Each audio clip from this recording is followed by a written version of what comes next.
Welcome to Season 12, Part 2, Lectures, Premium Edition for the Journeyman. This is Episode 9, talking about the ISTJ social skills. We finished all of the extroverts, and we are on the introverts now. About time. Finally to the introverts, and I know many of you have been waiting. And although the ISTJ archetype is not exactly the most popular type, at least in terms of people who consume our content or Jungian analytical psychology or four sides dynamics, the ISTJ is definitely our sons, our daughters, our wives, our husbands, our mothers, fathers, aunts, uncles, grandparents, even in-laws. Either way, they're just still very important, so naturally we're going to be reviewing them.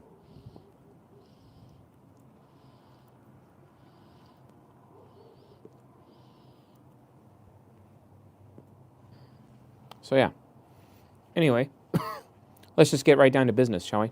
Because it's cold, and we may as well. So, social skills.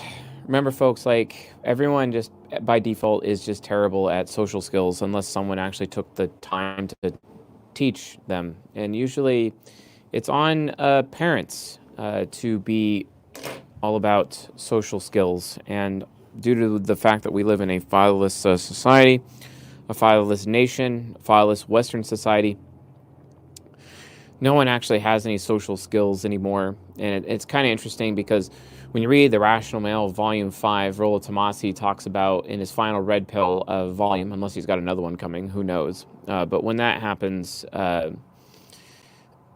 he talks about how, when people, men, have game or whatever game is, in order for them to, like, convince a woman to have sex with them or to seduce a woman. And let's be honest, there's no such thing as game, at least from the perspective of men. That's actually an entirely female concept. Game is feminine, which is not really actually a very popular opinion, but it really is. The masculine thing is kind of more from a social skill perspective. And oftentimes what people don't even realize is that from a social skill point of view, it's really the men who actually have social skills. Social skills equals game in terms of men and masculine feminine relationships, right? And this particular type, which is the ISTJ, let's be honest, is one of the two types that actually struggles with social skills the absolute most. And the reason for that is extroverted feeling trickster. Their lack of social awareness, a lack of ability to navigate social norms and social dynamics basically makes them really inept from a social skill perspective. And I actually had the pleasure, or displeasure, I guess you could say, of interacting with an ISTJ woman recently at my favorite speakeasy in town. And she was entirely egregious, insanely emasculating, insanely just like a walking know-it-all, because ISTJs are the walking library of Alexandria, and she was really leaning into her mind temple influence, and she was unconscious focused. So she had that whenever you're an unconscious focused person, you're actually relying on all the deadly sins. It's just which ones do you rely more on others, basically. And the particular side of the mind that she was transitioning to had mind temple influence. So she was heavily relating or utilizing her pride deadly sin in her interactions with me. I think one of the reasons why that happened is because I intimidated her, and I ultimately was like really scary to her because extroverted sensing demon doesn't exactly mesh well with introverted sensing hero, and her worldview was insanely feministic to the point where she basically even had her husband entirely wrapped around her finger and was ordering him around and telling him what to do and getting outcomes from him. And it was just an absolute pathetic situation. Not only that, she was entirely disrespectful, especially to the men at the establishment, including the bartender as well as the proprietor at the establishment. And it was entirely and utterly ridiculous. And she'd go off talking about certain things, or I'd make a statement to one of her male friends as well as any of her husbands, and then she would just overreact to that being a little wrathful with me, etc.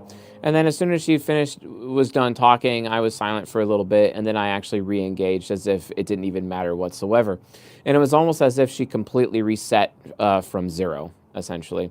This is what ISTJs do. They kind of flare out pretty quick, where it's like they'll get angry about something, their deadly sin of wrath will show up, and then all of a sudden, like it's gone as if it never happened a few minutes prior. I think this is one of the reasons why ESTPs love being around them, because they know that the ESTP is like, well, if they just, if I just piss them off a little bit, they'll just return back to baseline super quick and not have to worry about that. And that is essentially what this ISTJ woman was basically doing to me throughout that entire interaction. And to be fair, it was really annoying. It was really annoying. Here I was dropping truth bombs, and then she would just kind of get completely overwhelmed and upset and ragey, basically. And then I'd stop talking, and then she would stop talking entirely. And then I would continue to drop truth bombs again, and then she'd overreact again. Until it got to a point where she realized through her extroverted thinking parent that the men were actually agreeing with me. So then she had to adjust herself with her expert intuition inferior to the fact that the men actually wanted to speak to me and didn't really give a damn about her opinion. And as a result of that, then she decided, oh, well, since I don't exactly have this voice to, command this room, from this point of view, I guess I'm going to have to allow, cognitive origin of justification is all about who's allowed to do what. I guess I'm going to have to allow the men that I have here, or the men who brought me here, to engage with this man who's dressed in all black, smoking a cigar, flipping a butterfly knife, and not really giving a flying fuck about what he's doing, okay? And yeah, that was basically the entire interaction. But her apparent lack of social skills basically made her like the most disgusting and undesirable person in the entire establishment. No one wanted to talk to her. Nobody wanted to engage with her whatsoever. She would grandstand at any opportunity she could, and she would attempt manipulative triangulation with the other men present in an effort to create some kind of united front between her and I based on the truth bombs that I was actually dropping to her for some reason. And honestly, it was just a really pathetic and pitiful display on her part, because no one has ever taught this woman social rules, social norms, much less social skills. And the only social norm that she could actually safely rely upon is basically being a feminist. But the thing is, though, is that in that environment, at this particular speakeasy, it is a masculine environment. It is technically male space. So that kind of shit ain't gonna cut it in that speakeasy, in this very nice bar. It's just not gonna happen. A lot of the dudes in there are wearing suits. A lot of dudes in there don't take crap from anyone. A lot of dudes in there are like almost retirement age, if not post-retirement age. They're just there to smoke their tobacco, drink their drinks, and have fun and go home, and have conversations about politics, philosophy, and gender dynamics, and all of the taboo subjects that no one ever would that they are never actually allowed to speak about, even including in their own homes, because of how emasculated they are as men, etc. So this ISTJ woman just kept on failing over and over and over, and I just kept doing what I do, and eventually it got to the point where she just gave up entirely. And then she realized I was actually brilliant, and then decided to spend the rest of the evening trying to get my attention, or at least my desire, hoping that I would desire to talk to her so she could ask me a lot of questions, because it got to a point where she started to realize that she was basically agreeing with some of the truth bombs that I was dropping, because she couldn't refute them, essentially.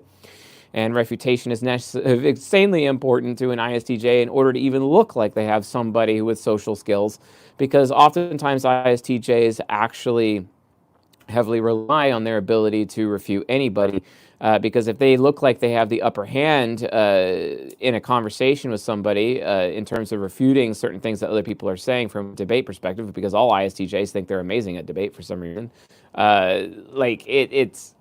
that's basically where they believe that they're drawing their social value, their social worth, their social skills, essentially, when the reality of the situation is that's actually entirely false. It is false. And it was false with her. And yeah, gross. She, oftentimes I'm like, wow, I'm like literally talking to a man inside of a woman's body at this point. But that's how ridiculous it was. And oftentimes, the men also were just insanely disgusted. And it got to the point where actually a lot of the men within the establishment just decided to like go to the other side of the establishment entirely away from her. And I ended up being the only person actually willing to engage with her. And the only reason I was is because I was dropping truth bombs and destroying her worldview every 10 minutes.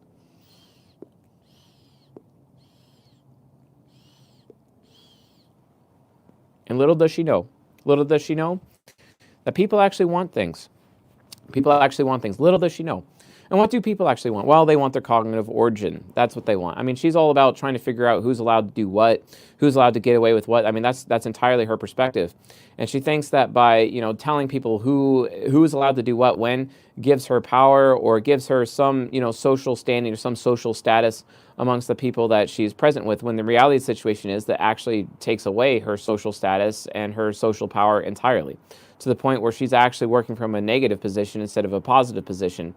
Like she's in the red and not in the black, socially, basically. She has like no social credibility, even though she's walking around believing that she's the most socially credible person in the room, and the most woke person in the room. When the reality situation is that's entirely and utterly false. She's just yet another ignorant bimbo who doesn't actually understand the consequences of her own worldview and her own lifestyle, which ultimately is, no different than, than feminism, basically.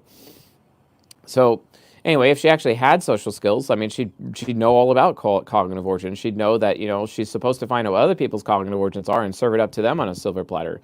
Because here's the thing, human beings are solipsistic, they're very self-interested. If you're not willing to give cognitive origin to human beings, then what the hell are you even doing? Like, seriously, what the hell are you doing? You don't even actually know what you're talking about. And that ends up becoming like a big problem over time. They just really just don't understand that, and the reality is that she should be, educated in Jung analytical psychology and four-size dynamics because, she likes to think of herself as the most educated person in the room. And then as a result of that, she would basically understand that people have primary and secondary origins, and it's her job to figure out how they interact with each other and then serve them up to other people in hopes that someday someone may actually serve up hers to her. That way she could feel justified, consistently, etc. And that, too, would be, a very important thing. I mean, who wouldn't want that, right? But then there's the other thing that she was also entirely unaware of, which was the sexual agenda. And this is something that really gets people, consistently. Whenever you have people in a room or in a social interaction of the opposite sex, the sexual agenda is always present, like 100% of the time. That's why it's impossible for men to actually be friends with women. There's no such thing. That is a myth. And if a man believes that you can be friends with women, he's either lying to himself, lying to her, lying to his so-called girlfriends or whatever. He's just part of the girls or whatever. And they're just using him. Or he's masquerading, trying to be friends with the girls so that he can actually nail one of the girls. He wants to bang one of the girls, one of her friends or whatever. That's the only reason, because deep down at the end of the day, the men would like to have sex with the women that they're so-called friends with, and it's just some stupid beta thing that men do because of fatherlessness, not actually teaching them proper masculinity whatsoever. When the truth is there's no such thing as female friends among men, and there's no such thing as male friends among women, even though women oftentimes think that they have male friends, but in reality the situation is that's just their backup plans for their hypergamy, backup guys. Yeah, you can be friendly, but there's no such thing as being friends with a woman. That's a myth. It's entirely a myth. The sexual agenda is always present. And how the sexual agenda actually manifests is basically like, hey, a man is aroused by a woman, visually or whatever, it hits his sexuality, and then he starts making decisions about her with his nature, and then he actually takes action with his nurture, which then impacts her nurture as a result of his action. She receives his action, and then she ends up having to make a decision, a perception about his who this man is with her nature, and then she has to decide whether or not she's going to reciprocate back to him until finally it opens her up to where her sexuality is entirely open to the man, basically. And that's basically the sexual agenda. That's what it is. That's what it means.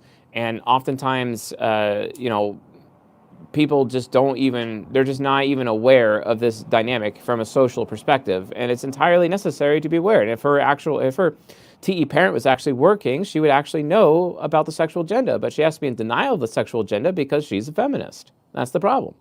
That's literally a problem, where you have this overarching belief, which is actually a false belief, getting in the way of reality, and then she's actually acting delusional with her FI child. Congratulations, her.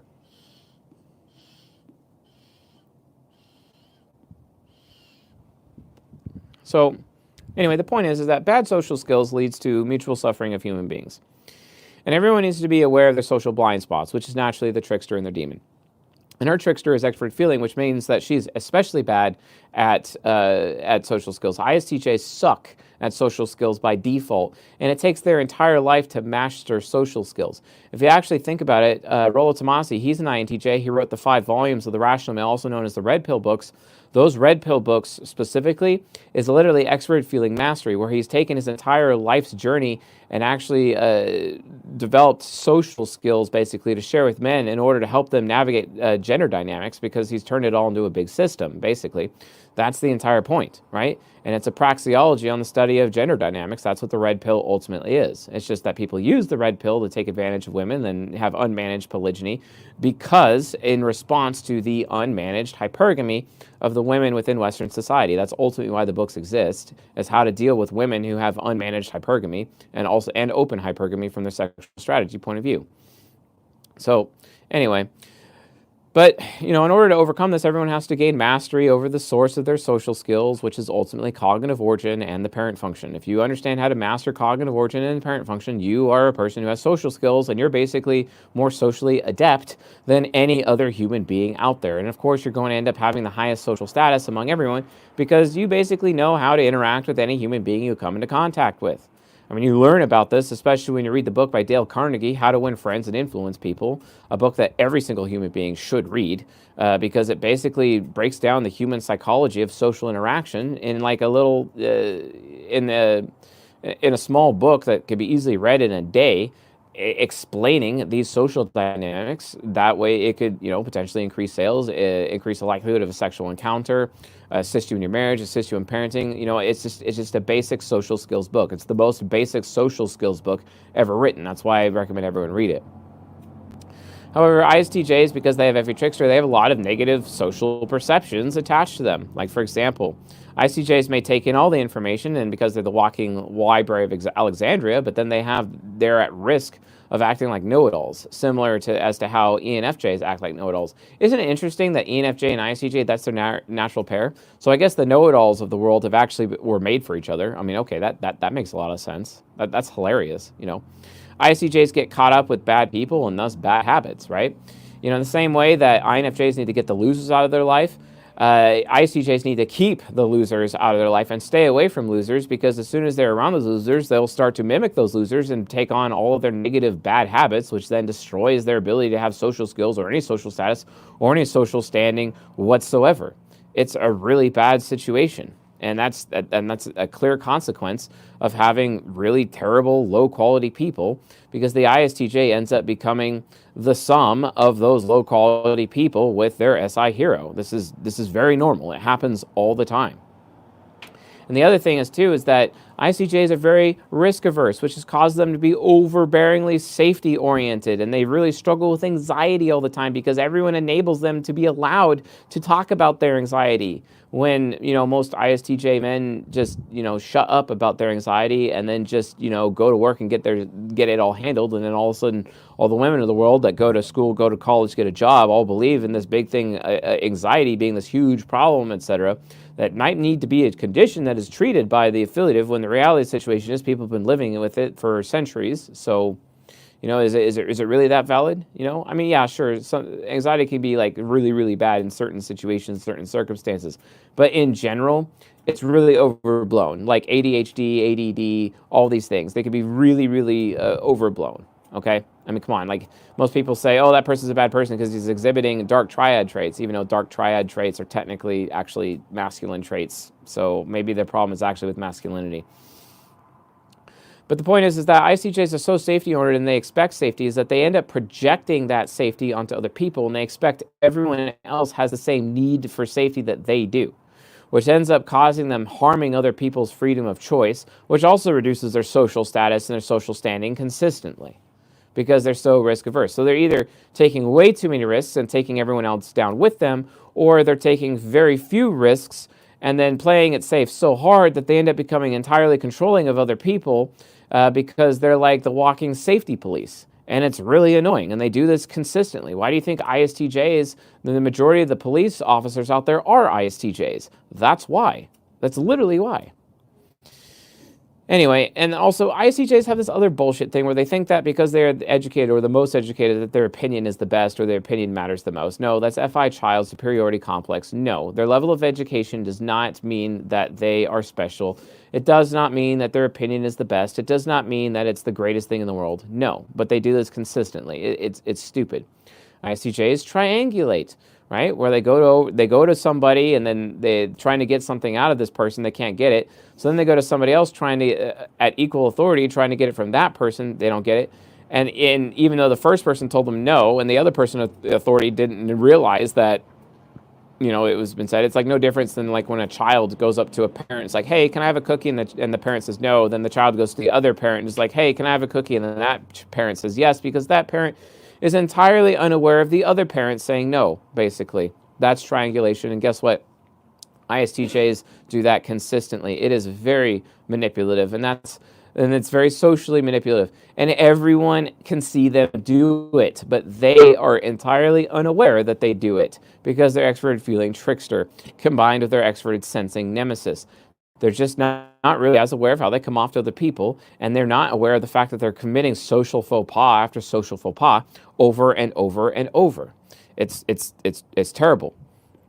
So also, ISTJs believe that their behavior is the most desirable behavior compared to anyone else, because when they believe that they're aspiring with their extrovert intuition inferior into an aspirational function, it's like, oh, well, how I behave is the gold standard for how anyone should behave. Oh, imagine an ISTJ parent project, man, that's terrible. That relationship's not going to last long.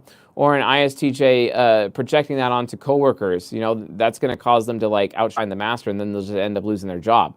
All because they're terrible at social skills. Because no one taught them. This is terrible.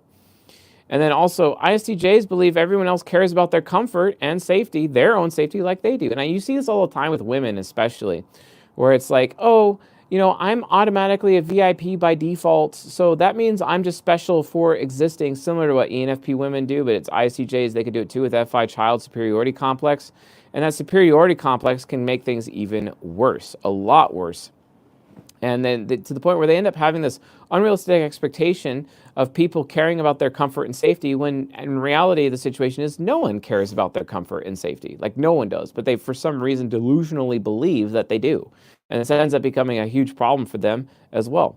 Not only that, ISTJs also push on their form of morality onto other people, even though their form of morality is entirely unethical due to extroverted feeling trickster.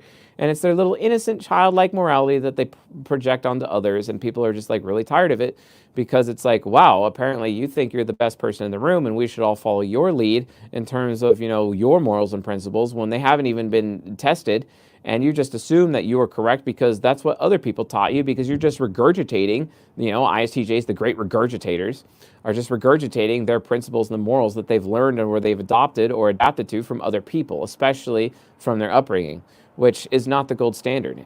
I don't know how many times I've seen ISTJs assume that their upbringing is the gold standard, for good or for worse, okay? For good or for worse. Remember, folks, these are a wrath type. Like, think about an ISTJ man beating his children, or beating his wife for that matter. Think about that. Like, that could be a huge issue, Also, ISTJs believe they're strong enough to handle any challenge, but often their obligations take other people down.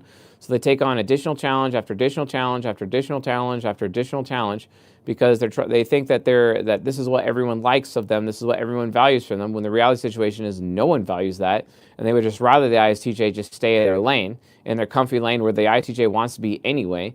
But the ISTJ, through their INFJ superego, can actually stretch themselves too thin and take everyone else down along with them, okay? And this is where, it's just an example of yet another social faux pas that ISTJs commit on a regular basis. It happens over and over and over.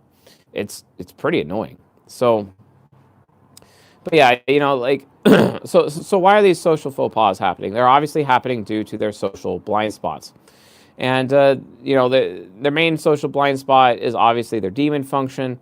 They're very risk averse, always trying to play it safe, expecting everyone else to play it safe like them because of their own comfort, and they're projecting their own comfort or their hero onto everyone else because their demon just does not care about what it wants to do. It wants to play it safe. The demon is so risk averse, it has to shed any risk whatsoever. They want to stay away from risks. And the only reason an ISTJ is actually open to taking risks is if they are sharing that risk with other people. And sometimes they'll take on risks and they will obligate the people closest to them because they will act like those people closest to them owe them, because of past contributions the ISTJ did for them.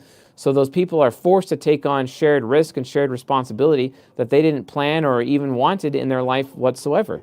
But the ISTJ thinks it's okay. It's really, really annoying.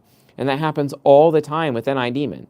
And it's a main cause of all those aforementioned social faux pas that we just talked about.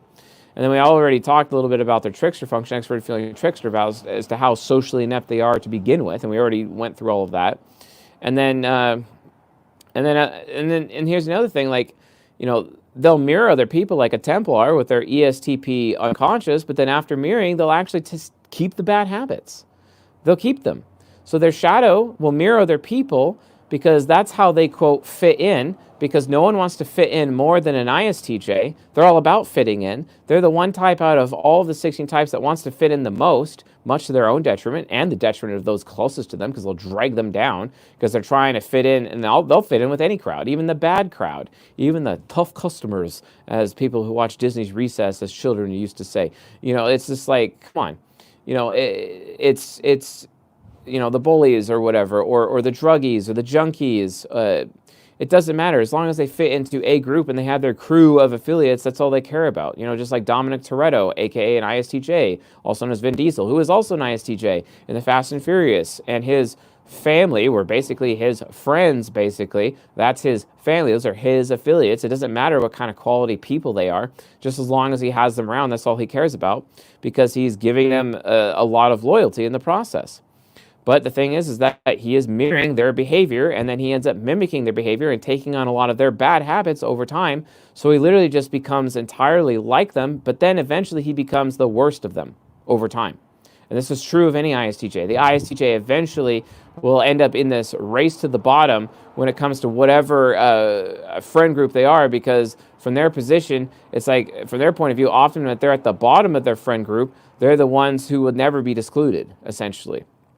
And if they're at the top of the friend group, they're more likely to be challenged by the alpha, etc., or challenged by the queen bee, and they could lose that position. They can potentially lose their friend group, so they would rather take on a lower position instead of risking losing their friend group, essentially. And they do this all the time. It's ridiculous, but it's very, very crazy. Also, they constantly make decisions based on setting precedent.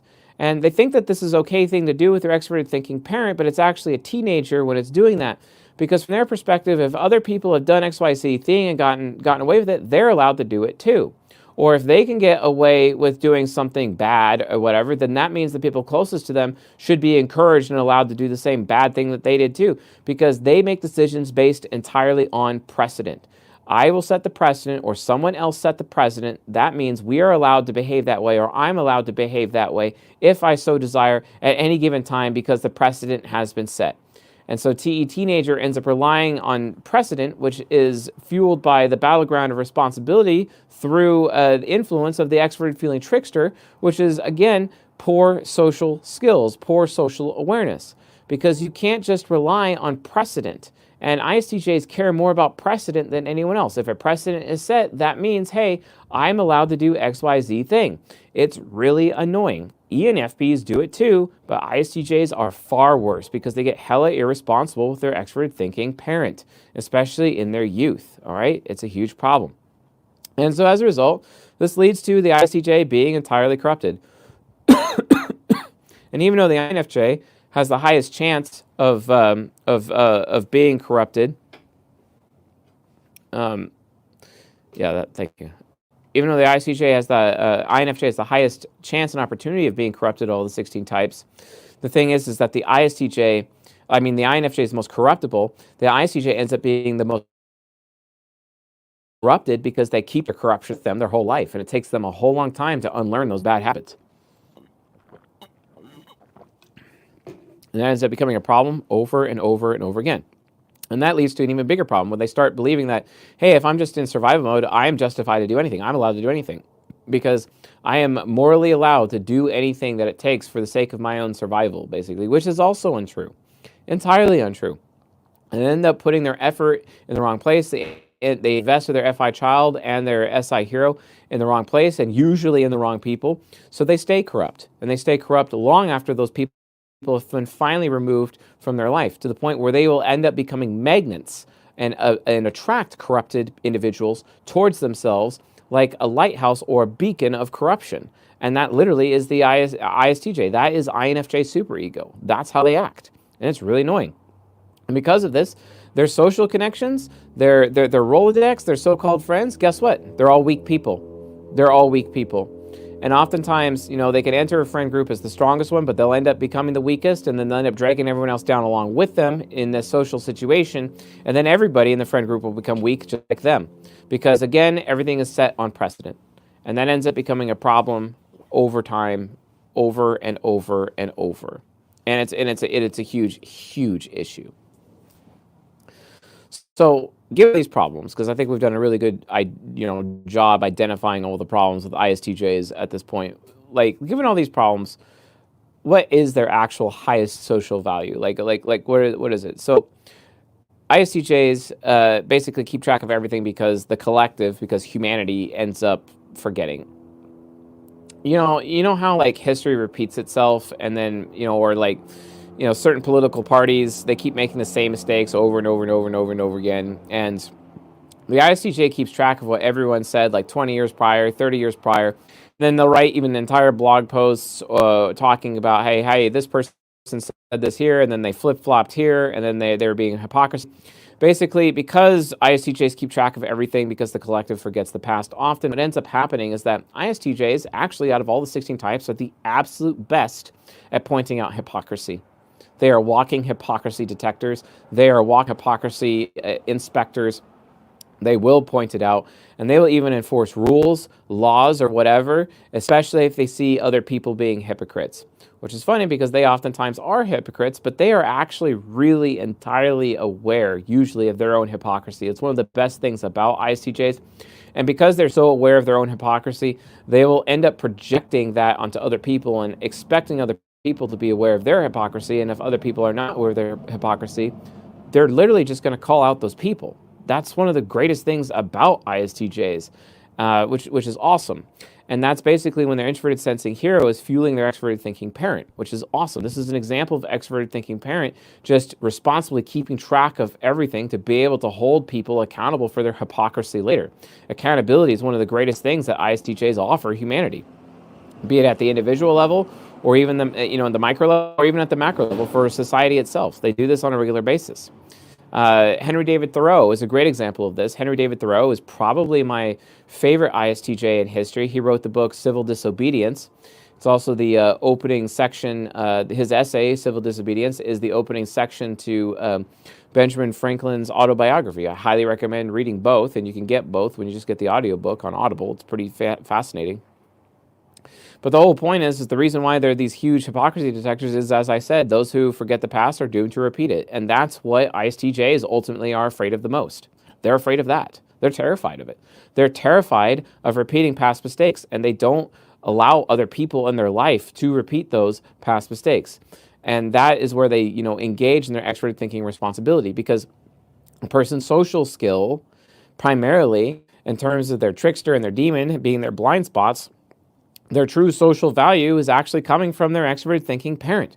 And keeping track is literally one of the ways to do it. But the problem with ISTJs, especially young ones, they're the ones who often are keeping track of everyone else, but they're not doing a really good job of keeping track of themselves. And in order for them to basically earn the right or earn the justification of keeping track of other people to be on watch for hypocrisy, they really need to learn how to point the finger at themselves to keep track of their own hypocrisy and their own mistakes so that they themselves become an example to other people in terms of not repeating past mistakes. That's the awesomeness when it comes to ISTJs and what they can bring to the table. It's amazing. And then also, ISTJs oftentimes, they work hard to do this because what they're trying to earn out of life is to get carte blanche, a blank check, to do whatever they are seeking or inclined to do. They always want to be able to draw that justification. And one of the reasons why they keep track is to see how other people are failing so that if they have to fail in a certain situation, they'll be left off the hook. That's ultimately what it is. However, from a social skill perspective, they could utilize that to help other people get off the hook. And oftentimes that's why ISTJs are accountants and lawyers to that end, because they're trying to help other people get off the hook to that end, right? So as a result, they need to learn how to absolve or grant justification to others and not just themselves. And here's the thing, being desirable, oftentimes, ICJs, they all think that being desirable is because they're the ones that can outlast, they're the ones that can stick around, and that's what makes them desirable. That's where their social value is. But the reality of the situation is, it's not. It's really not. It's all about them being willing to be the lone wolf, because they have to realize that as a result of keeping track of their own hypocrisy and keeping track of their own failures and their own mistakes, they realize that when they do take risks, they actually harm other people and take other people down with them. So instead, they have to learn to go away from the shared risk or shared responsibility model and actually take responsibility for their own risks that they take. And then they actually have to be willing to realize that the best proof of strength in their life is when they are actually willing to lone wolf it. This is a situation where the ISTJ actually is, out of the 16 types, the type that has to learn how to become the lone wolf instead of be the lone wolf. Whereas the ISTJ, for example, is the complete opposite, or the INTJ. INTJs start off as the lone wolf, but they have to learn how to not be the lone wolf anymore and actually be a member of a pack, basically, throughout their life. That's entirely necessary for them. Also, ISTJs, their best social skill is ultimately being a reminder to humanity and anyone around them through their parent function. Just be a walking reminder. Hey, this thing happened. Hey, you did this. Hey, I did this. Hey, this happened in the past. Let's not repeat it again. They're just this walking reminder. That's the purpose of them being the Library of Alexandria, to be a walking reminder, to remind everybody of how bad things used to be or how good things used to be, so that people could make better decisions, so people's thinking can be guided in a better direction. Again, this is their highest social value. This is an extremely important social skill for ISTJs to learn. And as a result of that, guess what? People will gravitate to them, gravitate to the reminder, because they realize that the ISTJ is actually properly protecting their future and their children's future by being the walking reminder. Because oftentimes the ISTJ realizes, going back to the lone wolf thing, them being the walking reminder basically will make them alone. It is a lone wolf habit because nobody else is doing it. It's a lone wolf role. No one else is doing it. And because no one else is doing it, they need to take responsibility. They need to be able to lead in that area in their lives. It's super important. They are the watcher on the wall, a protector that does not abuse their justification to take more, a protector that does not use precedent, basically, as a weapon. They look at precedent being set because they're keeping track of their own precedents based on their own mistakes, failures, and even successes. And they do that for the other people as well. And then they're able to guide people through precedent properly. Instead of using that guidance to just benefit themselves, they're actually benefiting everyone else around them. And then at the same time, expecting nothing in return. Why? Because they're lone wolfing it. Because the ISTJ is willing to take on the role, the social role of being the lone wolf, realizing that shared risk and shared responsibility is actually what makes them not desirable, and instead being strong enough to take risks on their own and even challenge authority on their own. And that's what makes them desirable. That's what makes people gravitate towards them. That is their ultimate social skill, because that is what will ultimately get people to open their minds to the ISTJ and listen to the ISTJ's guidance and listen to the ISTJ's warnings and listen to the ISTJ's precedents and listen to the ISTJ's hypocrisy detection, essentially, all because of their extrovert thinking parent. And as a result, they're no longer this walking VIP just for the sake of existing. They become a VIP because they're ultimately that lone wolf who is taking on this role, not just for themselves, but also for the people closest to them, but also for humanity as a whole, especially if they're a man. If it's a woman, it's for her family, but if it's for a man, it's for the world. Because a woman builds her home, but a man builds the world. Okay, it's not a man's job to build his home. It's a woman's job to build his home. It's a man's job to build the world, be a world builder. That's the point, okay? And this is how ISTJs can do that by utilizing these very important social skills. Getting to the point where they're able to master their extroverted thinking. They do this by developing their critic function. Their critic function is introverted thinking. They have to keep track of the facts, folks. They need to be factual, entirely unbiased. It's when they are biased, that's when the dangerous precedents end up being utilized for decision making. That's when the corruption comes, because ISTJs complain about bias the most, but that's because they are the most biased of the 16 types, to the point where it's terrible. And that's what destroys their social value. That's the thing, guys. Like, ISTJs can be really great. The thing is, though, is that, like, when they lack social skills, they get entirely corrupted, and then they end up corrupting other people. But here's the thing, they're all about, at the end of the day, purity. They need to be sources of purity for other people. And purity is insanely important. It's ultimately what Soul Temple is about, right? Corruption, right? Integrity versus corruption. Integrity is purity, but they need to be pure in them that they lack bias. They need to be entirely unbiased. And it's that bias that is extroverted thinking teenager. But when they're actually aware of the truth and actually working hard to verify all of their beliefs and all of their beliefs, at that point, it's at that point that their extrovert thinking parent becomes a parent function instead of a teenager. And then guess what? People will listen. All of a sudden, they have true social value, and that becomes their social skill, because it's not about what you can get from others, it's about what you can give. That's the whole point of life as we know it anyway. And ISTJs, they're hella selfish with their SI hero comfort and their FI child feelings and their mood, etc. And they're both optimistic functions, and because of that, they're basically, especially the women, the most entitled of the 16 types, other than second to maybe the INFP. And that ends up becoming a big problem for them socially. But they can get rid of that social ineptness if they can really look at themselves with their TI critic and actually critique themselves and be factual with their own behavior and be unbiased towards themselves so they can be unbiased towards other people. That is the source of the ultimate socially skilled ISTJ. That is proof of developed extroverted thinking parent, because they are able to wield their TI critic via cognitive orbit to gain mastery over their parent, to bring them into this direction, to have better social skills. It's absolutely critical, folks. You need to understand, especially you ISTJs watching it, or if you're raising an ISTJ, understand that that's what you have to do. So, all right, folks, that's it for this lecture. Thank you for watching and listening, and I'll see you guys on the next episode. So, anyway, folks, see y'all then. Later.